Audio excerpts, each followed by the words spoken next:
So this is ultimately the end game I'm looking for. I've never made a knife before.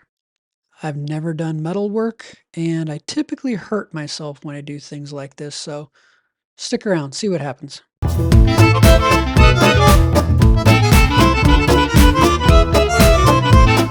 Just to provide some context to my inability to do these kind of things safely, this came from a rototiller accident back in 2018, 2019, something like this. And the finger incident was a stupid mistake using a drill trying to put a hole in a piece of metal that spun and decided to attack me. So let's see how I do with a knife. So here's the raw materials I'm starting with. Keeping it simple with a cheap file from Harbor Freight, a mask, some glasses, gloves, and I bought a belt sander for this project. Let's see how it works. So the first thing I did was use a Sharpie to draw the rough design on the file itself. So here I've got the belt sander going, and I'm not going to make you sit here and watch me grind a piece of metal, but I was kind of surprised how well the sandpaper did work on the file itself. The file's fairly hard, but based on watching other YouTube videos, I realized that I needed to keep it wet as I was doing this so that the metal didn't get too hot. So you'll see me every now and again dip it in a cup of water, but you see that it really does eat through the metal pretty solid. And again, this is the first time I've ever used a belt sander, so obviously I have no idea what I'm doing. I could be ruining it, who knows? But at the end of the day, it seems to do the job pretty well. And here's where you see my lack of understanding or lack of experience with a belt sander come into play. The belt kept sliding off the edge, and I thought it was just a simple tensioning thing with the nut that you see there, but I didn't realize that, at least from my what I figured out is as you tighten or loosen that, it helps to keep the belt centered on the rollers, I think.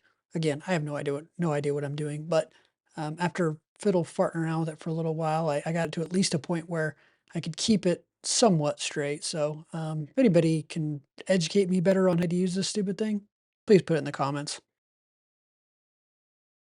So again, fast forward, but after probably 2 to 3 sessions and a total of, I'm guessing, 45 minutes worth of grinding on the belt sander, I got a basic design, a basic layout that I liked. Um, so now let's see what the next step is. So now it's time to use another dangerous tool, a good old grinder. This one I actually did have. I've done a little bit of grinding on a couple of pieces of metal, but nothing too crazy. So um, took a little bit of time, but it got through it pretty solid and got me the outcome that I was looking for. So again, safety glasses, gloves, use your head. So according to YouTube, the next step is to temper the metal because it's already hardened. So you put it in an oven at 400 degrees for an hour, let it cool down to room temperature, put it in for another hour, and you should have a knife that works. So the sharpening is easily the hardest part of doing this, in my opinion. Getting the angles right for both sides of the blade is a nightmare, whether it was on the belt sander or on this sharpening stone that I got from Harbor Freight. I'm definitely not good at it. It's going to take a whole lot of practice and a lot more YouTubing to figure it out, but um, I'm not going to make you watch it all. It's a painful process, and at the end of the day, it's not that sharp, but more to learn. And now we get into more of my wheelhouse. I like doing small leather projects. So not only did I want to create a knife, I wanted to have a nice leather grip on it, so to speak. So this is just a quick video showing how I kind of drew the design out and cut it and got it ready. And this one shows how I use wet molding to get a really good grip, I guess, or really good shape on the steel, and keeping it simple using some binder clips to keep it solid and straight until the leather ended up drying.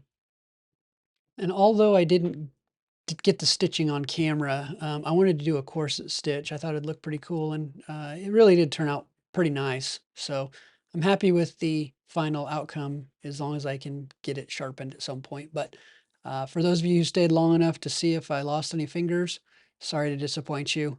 This one went off without a hitch, so thanks for watching. Oh, don't forget to like, comment, and subscribe. I'd really appreciate it. Thanks for watching.